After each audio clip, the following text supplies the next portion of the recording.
Her life had always been marked by gentleness, a quiet grace that made her stand apart from others. She moved through the village with kindness in her hands and a softness in her voice, the sort of qualities that drew the admiration of children and the affection of animals. Birds seemed to follow her, fluttering close when she sang, and even stray dogs rested at her feet. Yet where some saw innocence and beauty, others only saw a reason for envy. Among her stepkin and certain villagers, there grew a bitterness that twisted into cruelty. They whispered about her as though her goodness was an insult, as if her very existence was a reminder of what they lacked within themselves. And so, when the chance arose to exert power over her, they seized it without hesitation. Her stepmother, in particular, took pleasure in reminding her that her place was not one of respect but of submission. It was whispered that the woman feared the girl's spirit, believing that kindness could one day outshine her own children's greed and arrogance. That fear hardened into a plan, a daily torment that would break her body and her spirit. The decree was simple and brutal. Every morning before the sun had fully risen, the girl was forced to kneel on a patch of thorns behind the house. These were not ordinary thorns but long, sharp, freshly gathered from wild bushes, their tips gleaming like needles.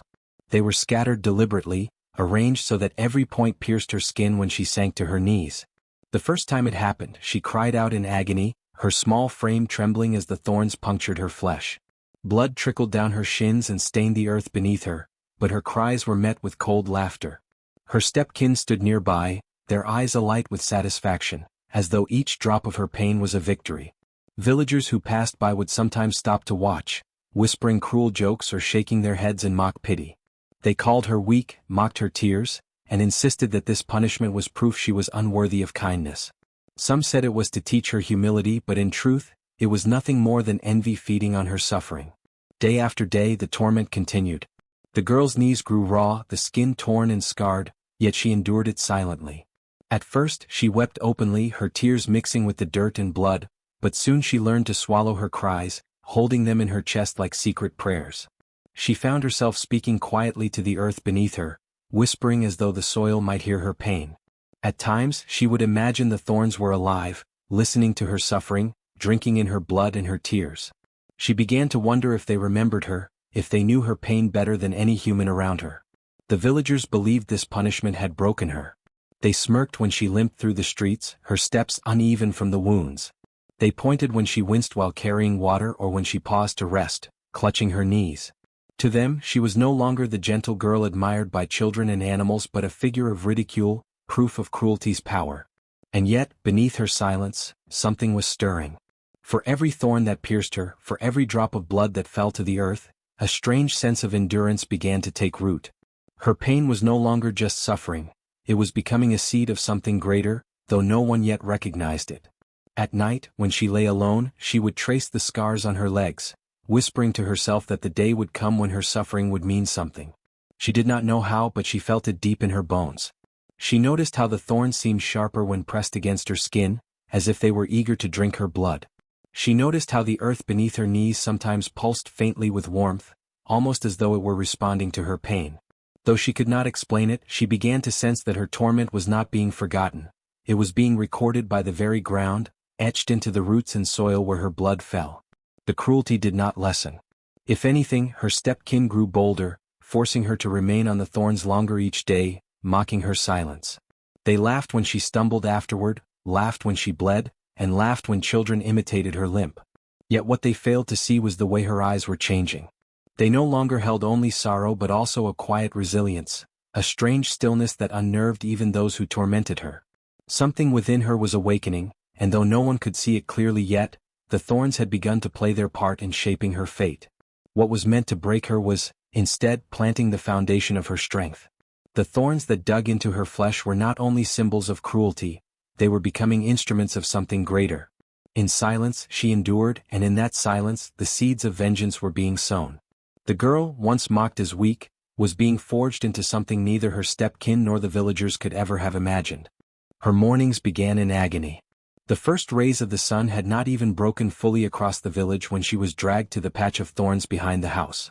The ground there was hard and dry, the cruel surface scattered with thorns freshly gathered from wild bushes and sharpened by her stepkin to ensure no mercy. They jeered as she was pushed down, her knees pressed onto the wicked bed of points.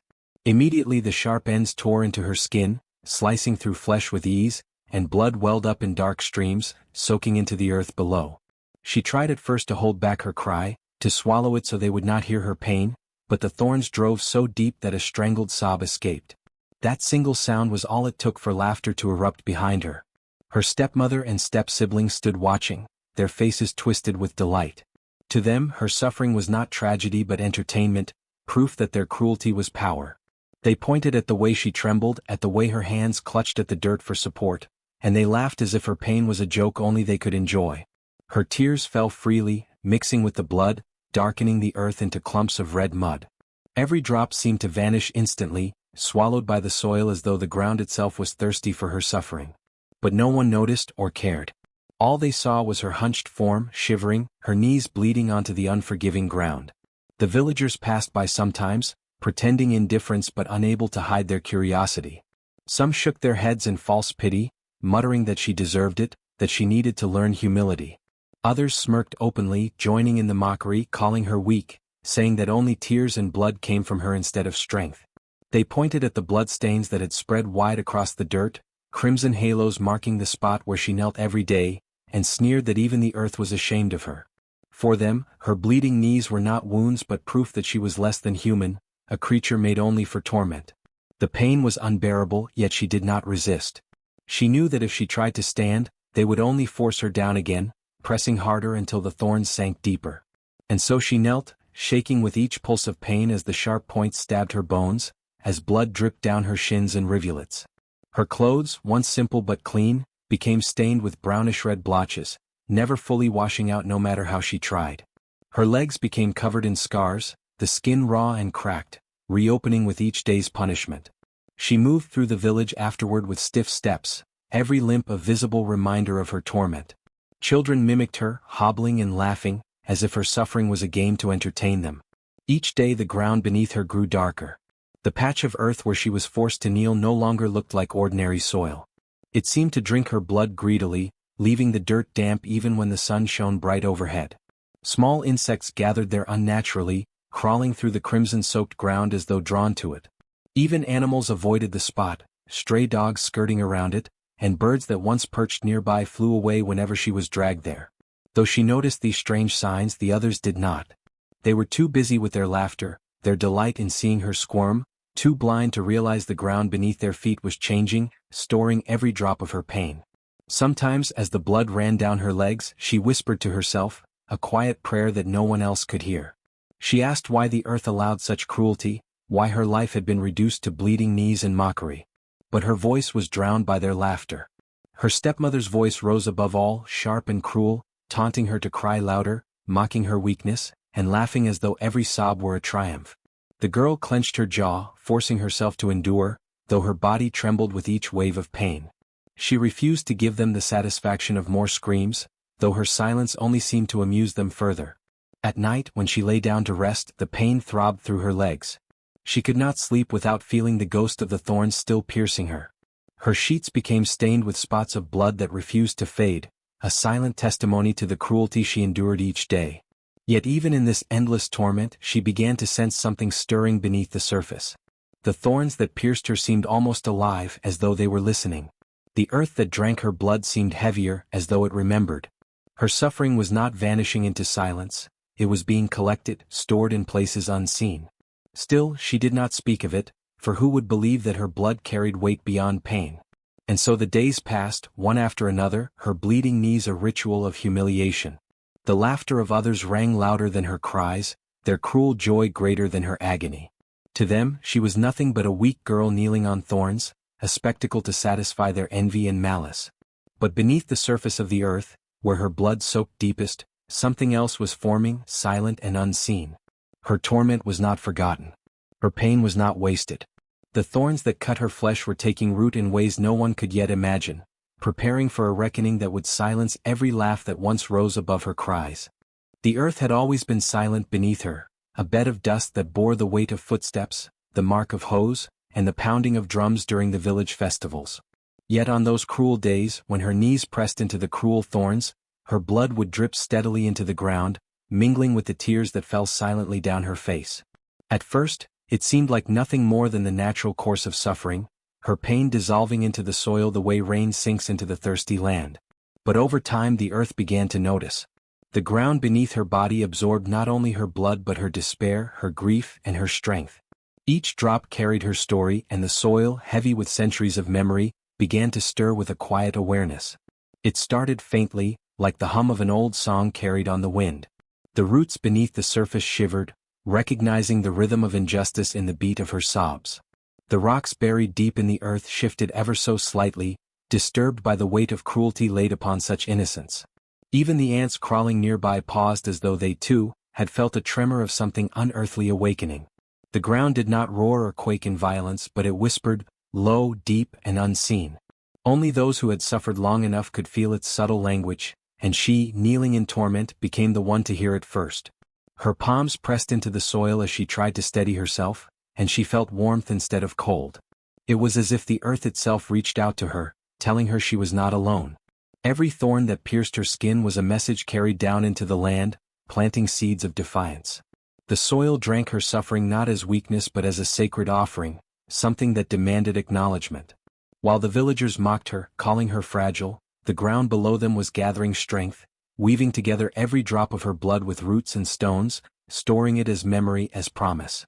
On nights when the moon washed the village in silver light, she sometimes thought she heard faint murmurs under her hut floor. They were not voices of men or spirits she had known, but something older, more primal. A chorus without words, a breath that seemed to rise from the belly of the land itself.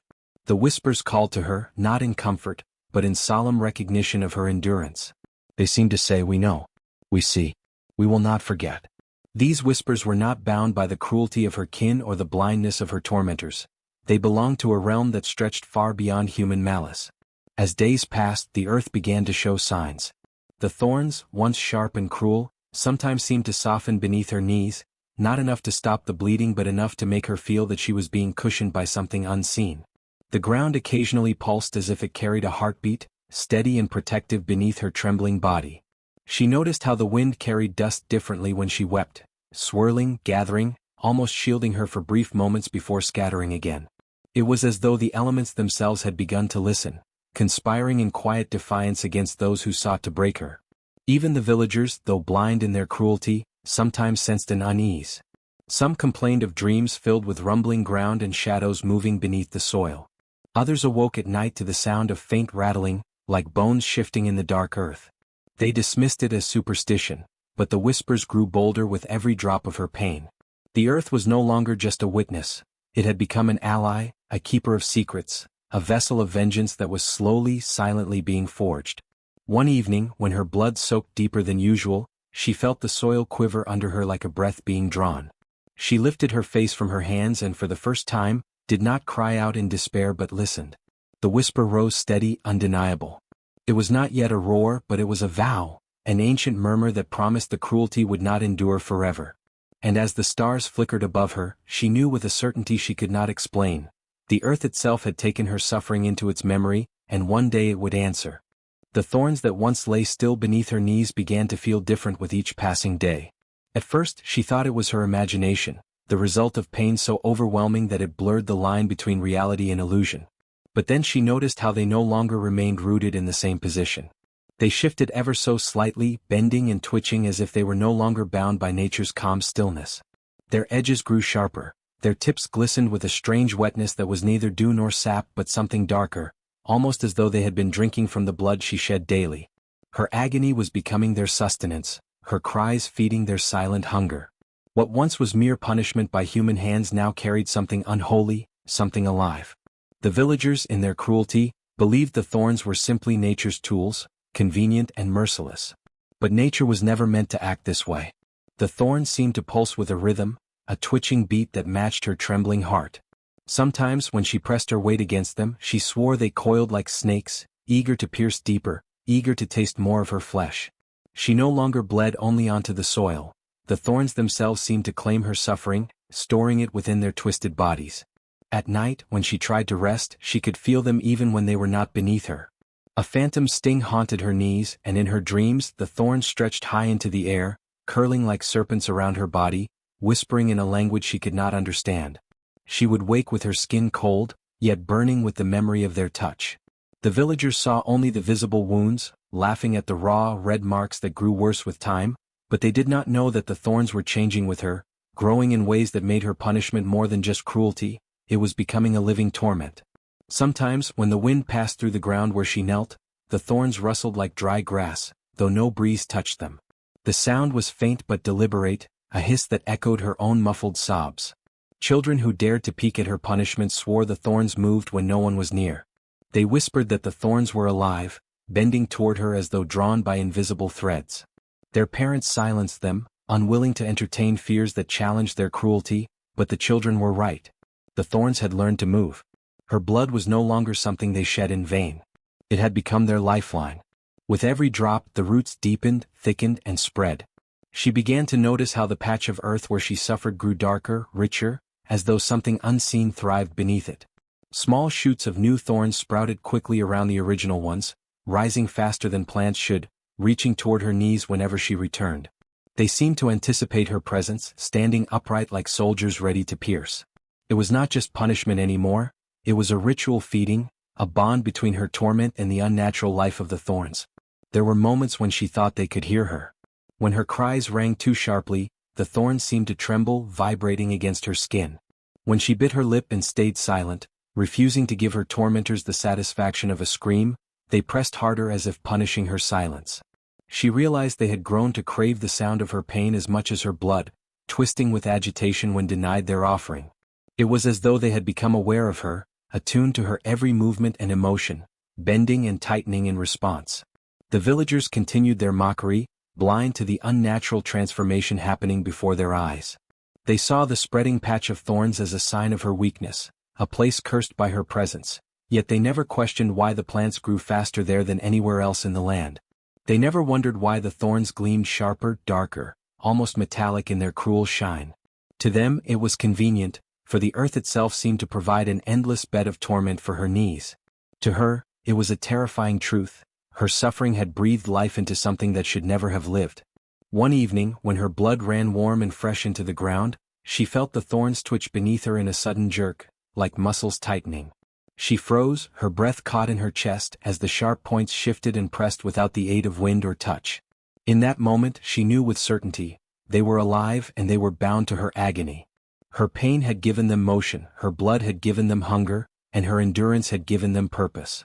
The thorns were no longer merely instruments of cruelty, they had become creatures of it, restless and growing stronger with every day she survived. That night the air carried a heaviness unlike the others.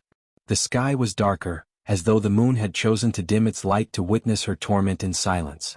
She knelt again on the cruel patch, her knees pressing into the sharpened thorns that had fed on her pain for so long. Blood welled and fell as always, dripping into the soil that had already memorized her suffering. But then the earth seemed to breathe differently, and the thorns responded in a way she had never felt before. They did not just pierce her skin, they rose, shifting and moving with deliberate intent. She felt the prickle of movement not only beneath her but around her, like a host of invisible fingers weaving something unseen. At first, she thought it was the usual restless twitching that had haunted her in recent weeks. But this was different. The thorns did not stay beneath her knees. They began to grow taller, stretching upward like living vines, curling and bending toward her body.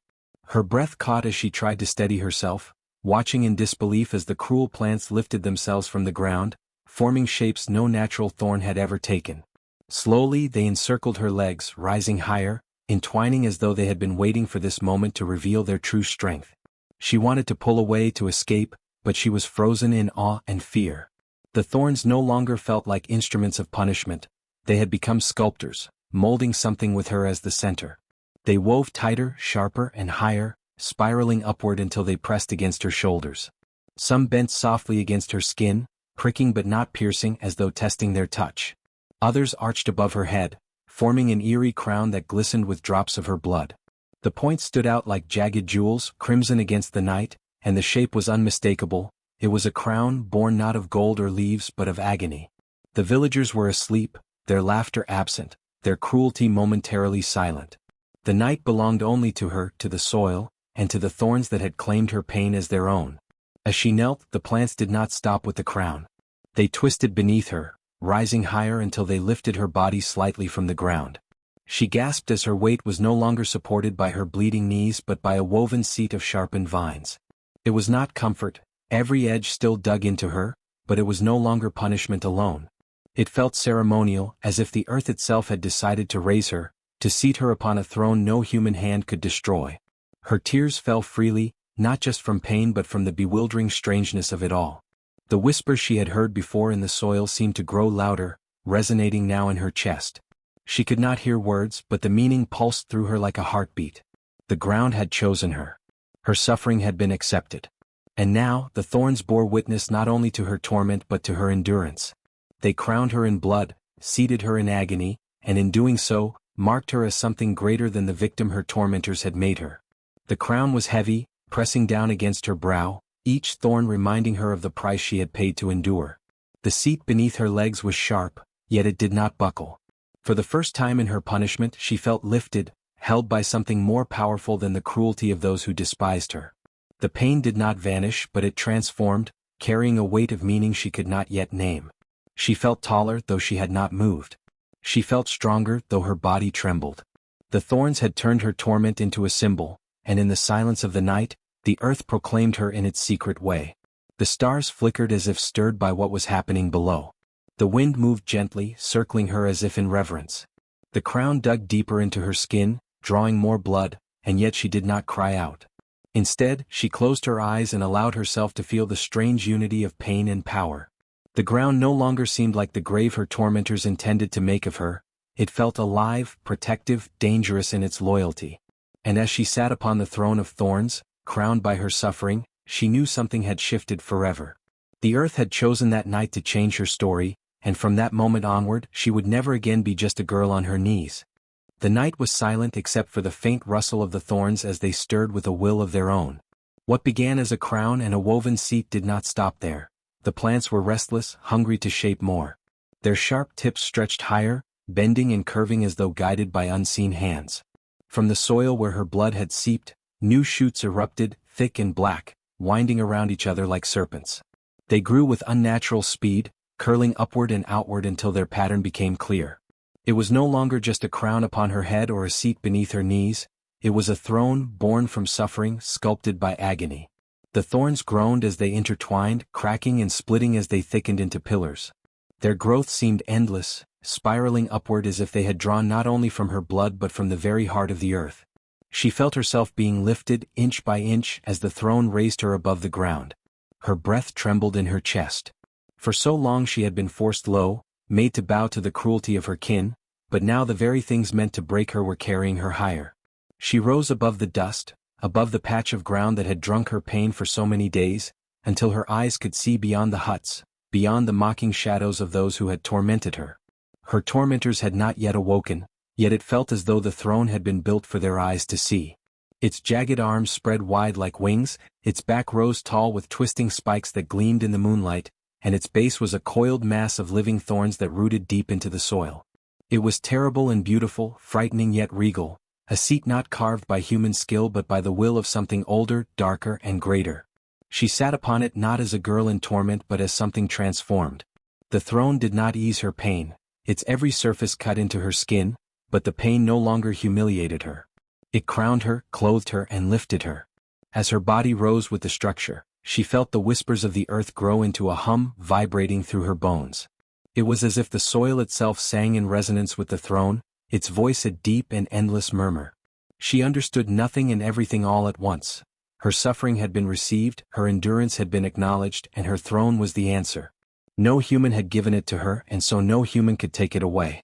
It was hers, forged from wounds, watered by blood, and bound by the living strength of the land itself.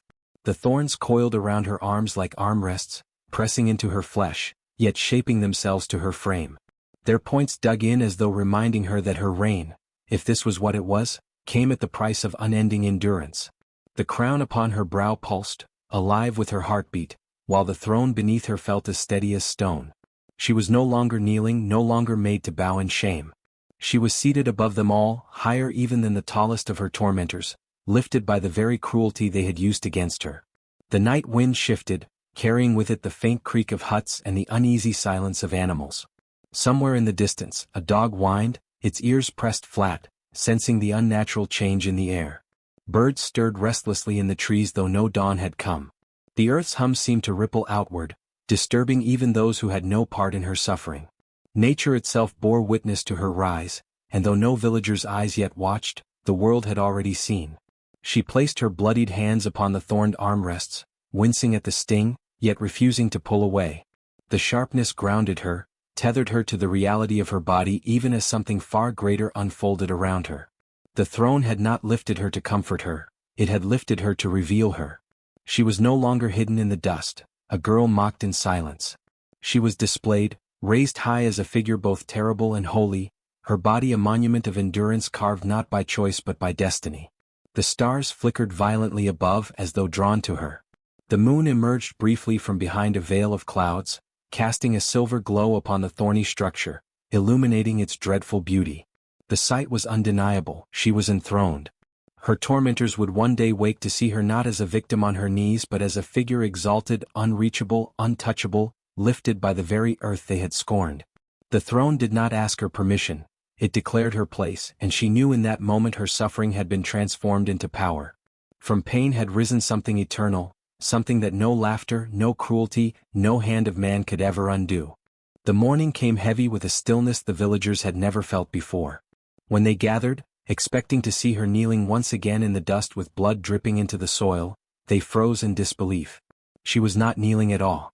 The patch of thorns that had always been her place of torment had grown into something monstrous and magnificent, and at its peak she sat, no longer bowed in pain but lifted high upon a throne that shimmered with dew and crimson stains. Her body bore the scars of endless cruelty, but they were no longer fresh. No blood fell. The wounds that had once been their entertainment had sealed themselves, leaving marks not of weakness but of survival. The villagers whispered among themselves, afraid to draw too near. Her silence struck them harder than any cry she had ever given. For so long they had lived on her screams, feeding their spite on the sound of her agony, but now there was nothing. She sat with her chin raised, her eyes dark and unblinking, her presence colder than stone. The crown of thorns upon her brow gleamed in the sun, not with blood, but with a light that seemed to pulse from within. It was as though the earth itself had wrapped its fury around her, dressing her not in shame but in power. The throne was alive, its vines still curling and tightening, their sharp points glistening as if ready to strike anyone who dared approach. The roots twisted deeper into the soil, anchoring the seat as though it had been there for centuries. The arms of the throne pressed against her skin, yet she no longer winced. The pain had gone, replaced with something unexplainable. Where once every thorn had drained her, now they radiated strength through her body, as if she were drawing from the land itself. No drop of blood left her. Instead, the earth seemed to feed her, sustaining her in a way no human hand could. Her silence was not empty, it was heavy with fury, the kind that did not shout but crushed. The villagers who had laughed at her felt the weight of it pressing on their chests. Some tried to speak, to mock her as they always had, but the words withered in their throats. Others turned their eyes away, unable to meet the intensity of her gaze. Even the children, once bold enough to giggle at her torment, clung to their mother's legs, their faces pale with fear. It was as if every cruelty they had inflicted had been returned to them, not with noise, but with the crushing power of her silent presence. Animals around the village grew restless. Goats bleated in alarm, chickens scattered as though chased by shadows, and the dogs whimpered low, refusing to go near the throne. Even the wind seemed changed. It did not rush or howl, it circled slowly, reverently, carrying the weight of something sacred and terrible. The villagers could not deny it anymore. This was not the weak girl they had forced upon the thorns. This was something else, something their cruelty had awakened. Her face was calm, but it was the calm of storms before they break, the silence of the earth before it shakes.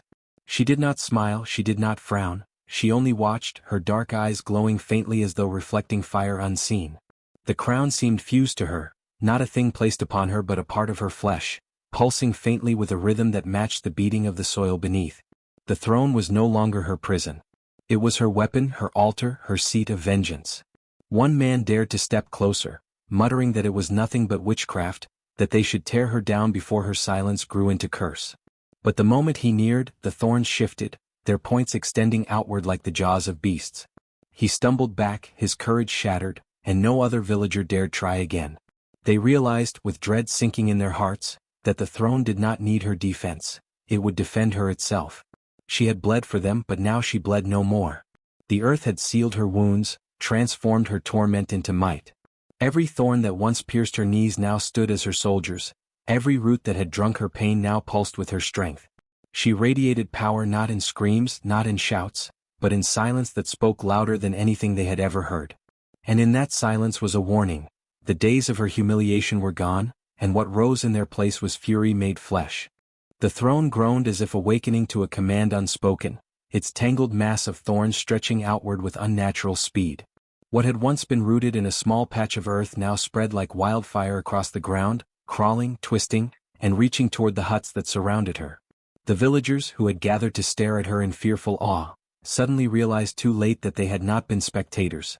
They had been the true prey all along. The thorns pierced the soil beneath their feet, erupting upward in jagged spears that glistened in the sunlight, sharp enough to tear flesh with ease. A cry broke out as the first man fell, his leg impaled by a thorn that shot through the ground like lightning. He screamed, his voice cracking with terror, and in an instant the others tried to scatter. But the thorns were faster. They wove through the dust like serpents, splitting the earth with cracks that sounded like bones breaking, then striking upward to pierce arms, legs, and chests. Blood painted the soil where once only hers had fallen, soaking the same ground that had drunk her torment. Now it drank theirs. Their screams tore through the still air, louder and more frantic than her cries had ever been, yet no one came to their rescue. Mothers clutched their children, but the thorns did not spare them. Those who had laughed at her agony, who had watched her kneel day after day without pity, now found the same sharp points carving their flesh. The plants twisted upward like living predators, binding villagers in coils of barbed vines that cut deeper the more they struggled. Their clothes tore, their skins split, and their voices rose in a chorus of suffering that echoed across the night. The girl upon the throne did not move. She did not raise a hand or speak a word. Her silence was command enough. The throne pulsed beneath her, each heartbeat sending waves of energy into the spreading roots and vines. The thorns obeyed her without needing her voice, striking with precision, choosing their victims with perfect memory. Every man, woman, and child who had mocked her, scorned her, or forced her into suffering was claimed by the living storm of thorns. Their cruelty had fed the ground, and now the ground devoured them in return. Some tried to flee into the forest, but the thorns followed, stretching in long, snaking lines that lashed their backs and dragged them down. Others fell to their knees, begging for forgiveness, but the vines did not hesitate. Their pleas were swallowed by shrieks as barbed tips pierced their mouths, silencing them forever. The air was thick with the smell of blood and fear, the once proud villagers reduced to prey in a hunt they had begun themselves. The night carried their cries far beyond the village. Travelers on distant paths stopped in alarm, hearing the unearthly chorus of agony, wondering what terror had fallen upon the land. Birds fled their roosts in flocks, their wings blotting out the moonlight. Even the trees seemed to tremble as the earth itself avenged the girl who had been scorned for too long. Through it all, she remained still upon her throne of thorns, her face cold, her gaze unshaken. She did not weep for them as they had never wept for her. Their punishment was not her cruelty, it was their own cruelty reflected back upon them. For every drop of blood they had forced from her knees, the earth now demanded tenfold from theirs. The throne beneath her seemed to rise taller with every scream, every life claimed by the spreading vines, until she looked down upon them not as an equal, but as a sovereign, seated above a kingdom of pain they themselves had created. By the time the moon reached its peak, the village was no longer a place of laughter or scorn. It was a graveyard of broken huts wrapped in vines, of bodies entangled and pierced where they had fallen, their faces twisted in terror. Their screams echoed still, carried by the night wind like a warning to any who might one day think to mock suffering as weakness. And in the center of it all, she sat unflinching, silent, her fury still radiating like heat from burning coals. The night after the screams had faded, the village was swallowed in dread. Where once there had been chatter, laughter, and the sounds of life, now only silence and fear lingered. The survivors huddled in their huts, whispering in frantic voices, afraid to speak too loudly lest the earth itself hear them. Some tried to comfort their children, pressing trembling hands over their mouths to muffle their cries. Others sharpened machetes and knives, determined to strike back against the creeping terror that now spread like a curse through their home. They told themselves the thorns were only plants and plants could be cut, burned, or destroyed. But the moment they stepped into the open, the truth revealed itself. This was no longer nature. It was vengeance, alive and relentless. Men gathered at dawn with torches, hacking at the thorn bushes that coiled around the huts and choked the pathways. The thorns screamed as the blades cut them, the sound like bone cracking and wind howling all at once. For every bush they destroyed, two more sprouted, twisting upward from the soil with terrifying speed. Roots clawed through the ground, breaking the earth apart, pushing aside stones as if they were nothing. Some men swung harder, sweat pouring down their foreheads, but the vines lashed back, curling around their wrists and slashing deep cuts into their flesh. The torches they carried flickered uselessly. The flames barely singed the plants before being snuffed out, as though the fire itself bowed to the greater will of the earth. In the distance, her throne stood unshaken, towering higher with each attempt to resist. The girl sat motionless, her body bathed in the dim light of dawn, her eyes glimmering faintly as she watched. She did not need to move, the thorns carried out her will. Her silence was more terrifying than any command. Mothers who had once mocked her now barred their doors, hiding with their children, whispering desperate prayers to spirits they had long ignored. But no spirit answered, only the endless rustle of vines creeping closer. The villagers soon learned that hiding offered no safety. The thorns slid beneath doors and through cracks in the walls, weaving silently into huts as if the structures themselves were powerless to resist. People shrieked as the vines coiled around their legs in the dark, dragging them out into the open. Some tried to fight, clawing at the barbs with bare hands, but the more they struggled, the deeper the points dug in. Their cries echoed across the village, piercing the still air with terror. Families clung to each other, waiting for their turn, trembling as they realized that the huts they had once built for shelter had become their prisons. Even the bravest among them could not deny the truth. This was not just punishment, it was judgment. Every attempt to destroy the thorns only fed their rage, every swing of a blade answered with a lash of barbed vines. The people began to whisper that the plants carried her spirit now, that her blood had become their lifeblood, that she had fused with the earth itself. Children sobbed that the girl they had once called weak had become the village's queen of vengeance, and none dared to say otherwise. Day after day the plants grew taller, spreading outward like an army. Pathways vanished beneath their coils, fields were consumed, and the very boundaries of the village blurred as nature reclaimed it with cruel precision. The villagers who survived grew gaunt with fear, too afraid to farm, too afraid to hunt, too afraid to speak above a whisper. They lived in the shadow of her throne, every heartbeat a reminder that their cruelty had created this horror. No corner of the village was safe. Even in their dreams, they could hear the scratching of roots beneath the ground, digging closer, reminding them that escape was impossible. At night, the air was filled with a constant hiss, the sound of thorns twisting and stretching in the darkness. The people no longer slept deeply, they jolted awake at the faintest sound, their minds haunted by the memory of screams and the fear of what was still to come. When the wind blew, it carried not only the scent of blood but also the faint rustle of her crown above, a reminder that she was watching. The village was no longer a place of life. It had become a prison of fear, each home surrounded by creeping vines that grew stronger with every drop of blood they had ever taken from her. No one dared to look at her throne for long, yet no one could truly look away. She remained there, silent and eternal, her vengeance alive in every root and branch. The people could destroy one thorn, one bush, one vine, but 1,000 more would always rise. The earth had chosen its side and it was not theirs. The tale of the girl and her thorn throne did not die with the village that wronged her. Instead, it spread far beyond the cracked huts and blood-soaked soil, carried by travelers, traders, and wandering griots who whispered of what they had seen with their own eyes. They spoke of the village swallowed by vines, of screams that echoed across the hills, and of a girl once broken who rose as something greater than human. To some, she was a spirit of vengeance. To others, she was a queen born of cruelty. And to all, she was a warning. The seeds of suffering once sown would always grow, watered by blood, until they crowned the oppressed with power no hand could silence.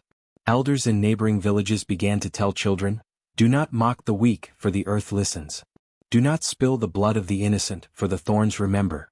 Around the fires at night, people retold her story, each version sharper, darker, more haunting than the last. Some claimed her throne still stood, glimmering with barbs that never withered. Others swore that the vines continued to spread in secret, sinking deeper into the earth to remind humankind that cruelty cannot be buried. Mothers frightened disobedient children with her name, and yet in their hearts, they whispered quiet prayers to her, asking protection from injustice, as if she had become both curse and guardian. Generations passed, but the story did not fade. The throne of thorns became a symbol carved into masks, painted on the walls of huts and woven into cloth.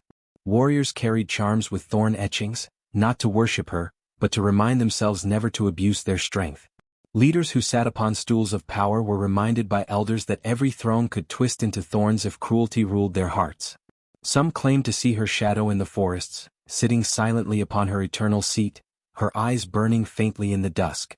Others insisted that those who wronged the innocent in secret soon found thorn vines creeping at their doorsteps, scratching softly at night, heralding judgment. With time she became more than a girl in a tale, she became a legend woven into the soul of the people.